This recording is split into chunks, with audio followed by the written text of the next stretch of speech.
Hello everyone, welcome to my YouTube channel. आज मैं आपको एनसीईआरटी मैथ्स क्लास 6 एक्सरसाइज 3.6 से इसका क्वेश्चन नंबर 1 कराऊंगी। इसके क्वेश्चन 1 के हम ई पार्ट तक हम पहले कर चुके हैं। अब हम एफ से इसको स्टार्ट करेंगे। तो देखिए, क्वेश्चन 1 है, find the HCF of the following numbers. ये जो नंबर आपको दिए हैं, आपको इसमें एचसीएफ फाइंड करना है। एचसीएफ फाइंड करने के लिए मैंने आपको बताया कि सबसे पहले आप इसके प्राइम फैक्टर्स निकाल लीजिए और उसके बाद आप उसमें से कॉमन देखिए और उसके बाद हम इसका एचसीएफ निकाल लेंगे। ठीक है, तो देखिए ये है हमारे पास में 34, ये लिखा हमने 34। अब यहाँ पर लिखेंगे हम 102। ठीक है, अब हम इसके प्राइम फैक्टर्स करेंगे पहले नंबर के। ठीक है, 2 1 ज़ा 2, 2 7 ज़ा 14 एंड ये हो गया 17 1 ज़ा 17। ठीक है, अब नेक्स्ट नंबर जो है हमारे पास वो है 102। इसको हम 2 से सॉल्व करेंगे। 2 5 ज़ा 10 एंड 2 1 ज़ा 2। ये 17 के टेबल में आता है। जब आप 17 का टेबल 3 टाइम्स काउंट करेंगे तो यहाँ पर आ जाएगा 3 1 ज़ा 3। ठीक है, अब दोनों के फैक्टर्स ले लिए हैं हमने। तो यहाँ पर हम लिखेंगे 34 और यहाँ पर नेक्स्ट लाइन में लिखेंगे हम अपना नंबर 102। ओके, अब इनके जो फैक्टर्स हमने निकाले हैं वो हमें लिखने हैं 2 इंटू 17। ओके, एंड नेक्स्ट इस वाले नंबर का हो जाएगा 2 इंटू 17 इंटू 3। ठीक है, तो अब दोनों में कॉमन क्या है हम यहाँ पर लिखेंगे। हमें क्या फाइंड करना है, एचसीएफ फाइंड करना है। कॉमन लीजिए, ये हो गया 2 common. Okay, next number 17 is common. Okay, तो यहाँ आ जाएगा 2 इंटू 17 और जब दोनों का मल्टीप्लाई करेंगे तो यहाँ आ जाएगा 34। ठीक है, तो इस नंबर का एचसीएफ जो है वो होगा 34। ओके, इसका जी पार्ट देखिए। जी में आपको 3 नंबर दिए हैं। ठीक है, यहाँ पर 70, 105, 175। तो आप तीनों को, जैसे हमने यहाँ पर ऊपर 2 को लिखा है अलग अलग, आप इन तीनों नंबर्स को अलग अलग लिखेंगे। ठीक है, 70, 105 एंड 175। ओके, तीनों को अलग अलग लिखना है। आप तीनों का प्राइम फैक्टराइजेशन करना है। ठीक है, तो यहाँ पर हम इसको सॉल्व कर लेते हैं 7 से। पहले 2 से कर लेंगे इसको। ठीक है, तो यहाँ आ जाएगा 35। अब ये 5 के टेबल से सॉल्व हो जाएगा। 5 7 ज़ा 35 एंड 7 1 ज़ा 7। ठीक है, अब इसको हम 5 से सॉल्व करेंगे। 5 2 ज़ा 10, 5 1 ज़ा 5। अब 3 से सॉल्व कर लेंगे। 3 7 ज़ा 21 एंड 7 1 ज़ा 7। ठीक है, इसको भी हम 5 से सॉल्व करेंगे क्योंकि पीछे 5 है तो 5 से सॉल्व हो जाएगा। 5 3 ज़ा 15, 5 5 ज़ा 25 एंड 5 7 ज़ा 35 एंड 7 1 ज़ा 7। ठीक है, तो यहाँ पर हमारे पास में तीनों नंबर का हमने प्राइम फैक्टराइजेशन कर लिया है। अब अपने नंबर्स लिख लेंगे हम यहाँ पर अलग अलग लाइन में। ठीक है, पहला नंबर है 70, फिर 105 एंड लास्ट है 175। ठीक है, अब तीनों के जो फैक्टर्स आए हैं वो लिख लीजिए। 2 इंटू 5 इंटू 7। ओके, यहाँ पर लिखेंगे 5 into 3 into 7। Okay, next 5 into 5 into 7। अब कॉमन देख लीजिए। ठीक है, कॉमन देखिए, 2 तो है नहीं यहाँ पर किसी में भी। ठीक है, 5 है तो 5 हम ले लेंगे कॉमन। तो हमारे पास ये 5 कॉमन हो गया और हमारे पास यहाँ पर हो गया ये 7 कॉमन। ठीक है, तो आप यहाँ पर लिखेंगे HCF of 70, 105 and 175 is equal to, ठीक है, ये लिखेंगे हम 5 इंटू 7। तो यहाँ आ जाएगा 5 7 ज़ा 35। तो ये दोनों नंबर आपने मल्टीप्लाई करके लिखने हैं। यहाँ आंसर आ जाएगा 35। अब इसका एच पार्ट देखिए। यहाँ पर आपको एच में दिया है नंबर 91, 112 एंड 49। ठीक है, अब यहाँ पर हम लिखेंगे 91। आपको सभी ऐसे करने हैं जैसे हमने ऊपर किया है। ठीक है, एंड यहाँ पर लिखेंगे 49। ओके, इसको सॉल्व करेंगे हम। सबसे पहले इसको 7 से सॉल्व कर लेते हैं।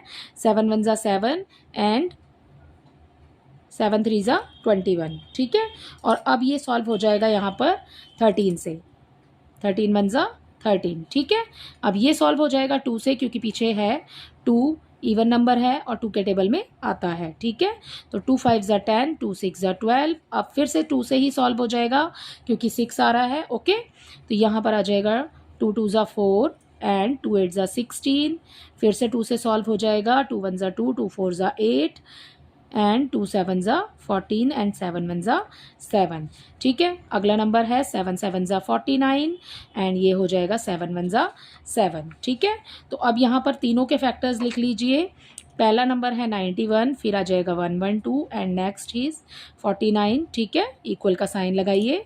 यहाँ पर जो फैक्टर्स हैं वो लिख लेंगे 7 इंटू 13 एंड ये हो जाएगा 4 बार है हमारे पास 2, ठीक है, 4 टाइम्स एंड इंटू 7, ओके। और इसमें हो जाएगा 7 इंटू 7। अब कॉमन देखिए, कॉमन है जैसे कि इसमें 7 है, 7 है और 7 है। बाकी देखिए इसमें 13 है, इसमें 13 नहीं है और 2 तो दोनों में ही किसी में नहीं है, ना ऊपर ना नीचे, ठीक है। तो इसका कॉमन फैक्टर हो जाएगा 7।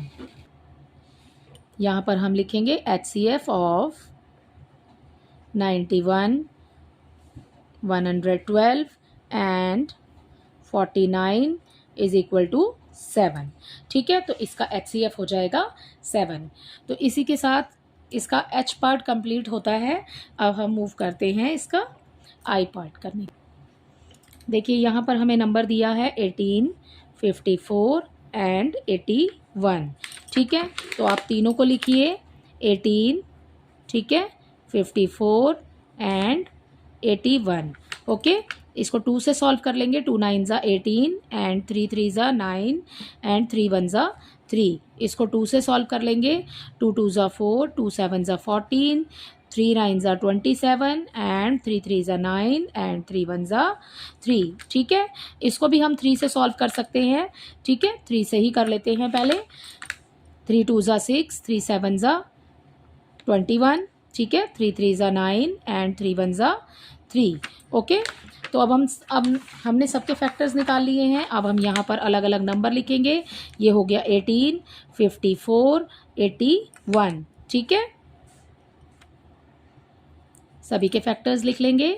2 इंटू 3 इंटू 3 एंड इसका 2 इंटू 3 इंटू 3 इंटू 3, ठीक है। यहाँ आ जाएगा 3 इंटू 3 इंटू 3, ठीक है। अब कॉमन देखना है। देखिए 2 दोनों में है लेकिन इसमें नहीं है, तो इस 2 को छोड़ देंगे, ठीक है। यहाँ पर एक कॉमन हो जाएगा हमारे पास में ये 3 एंड अगला कॉमन हो जाएगा ये वाला 3। इसमें तो आगे कोई नंबर नहीं है तो बाकी सब छोड़ देंगे। तो यहाँ पर HCF हो जाएगा HCF of 18, 54 and 81 is equal to 3 into 3 is equal to 3 3 ज़ा 9, ठीक है। तो इसका आंसर हो जाएगा 9।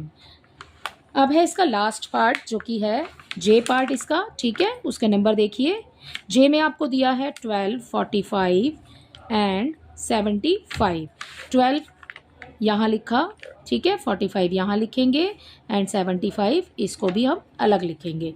12 जो है वो तो 2 के टेबल से सॉल्व हो जाएगा। 2 6 ज़ा 12 एंड 2 3 ज़ा 6, 3 1 ज़ा 3, ठीक है। अगला है 3 के टेबल से सॉल्व हो जाएगा ये। 3 1 ज़ा 3, 3 5 ज़ा 15 एंड 3 5 ज़ा 15 एंड 5 1 ज़ा 5, ठीक है। अगला देखिए 75 5 के टेबल से हो जाएगा। ये 3 से भी सॉल्व हो जाएगा वैसे तो, पर हम इसको 5 से ही कर लेते हैं पहले। 5 1 ज़ा 5, 5 5 ज़ा 25, ठीक है। 5 3 ज़ा 15 एंड 3 1 ज़ा 3, ठीक है। इसको भी आप पहले 5 से सॉल्व कर सकते हैं क्योंकि नीचे आया ऊपर आया बात एक ही है, ठीक है। आएगा ज़रूर लेकिन इसमें 5, ओके। तो यहाँ पर देखिए 12 लिखा, 45 एंड 75, ठीक है। तो दोनों के फैक्टर्स, तीनों के फैक्टर्स लिख लेंगे। 2 into 2 into 3 and 3 into 3 into 5, ठीक है। 5 इंटू 5 इंटू 3, ठीक है। अब देखिए कॉमन यहाँ पर 2 है, 2 है, तो वो 2 हमें दोनों में से किसी में नहीं मिला है, तो इसमें कॉमन जो है वो है 3। यहाँ पर भी है 3 और यहाँ पर भी है 3, तो इसमें सिर्फ हमें एक ही कॉमन नंबर मिला है विच इज़ 3, ठीक है। तो यहाँ पर हम लिखेंगे HCF of 12, 45 and 75 is equal to 3। ठीक है, तो ये हो गया इसका आंसर। आई होप ये क्वेश्चन अच्छे से आपको समझ आया होगा। HCF फाइंड करने के लिए आपको सबसे पहले क्या करना है, एक बार आपको फिर से बता देती हूँ।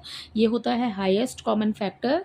ठीक है, तो यहाँ पर आपको 3 नंबर दिए हुए हैं। आप सबसे पहले इन नंबर्स का प्राइम फैक्टराइजेशन कीजिए, अलग अलग लिख करके हम इसके फैक्टर्स निकालेंगे। ठीक है, जब हम इसके फैक्टर निकाल लेंगे, अब हमें इसमें क्या देखना है, हमें देखना है इसमें कि इसमें कॉमन क्या है। जैसे कि हमने इन नंबर्स का निकाला है। ठीक है, तो इसमें हमने क्या देखा कि कॉमन क्या है, और उसके बाद में कॉमन नंबर्स को हम मल्टीप्लाई करके लिखेंगे और उनकी मल्टीप्लाई करके हम आंसर निकाल देंगे। ठीक है, बाकी सारे नंबर जो रह जाएंगे वो हमने छोड़ देने हैं, हमें सिर्फ कॉमन नंबर लेने हैं। ठीक है, जो भी कॉमन है आपको वो यहाँ लिखना है। अगर वो 1 से ज़्यादा है तो आप मल्टीप्लाई करके ही उसको लिखेंगे और उसके बाद में आंसर निकाल देंगे। ठीक है, तो आई होप ये क्वेश्चन आपको अच्छे से समझ आ गया होगा। Thank you.